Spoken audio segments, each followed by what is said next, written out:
It's a friendly reminder that love is not a feeling. It is a commitment.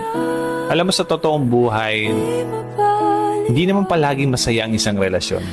Dadaan at dadaan kayo sa maraming problema, maraming pagsubok, maraming misunderstanding, tampuhan, away, at haharap kayo sa buhay na hindi naman madali.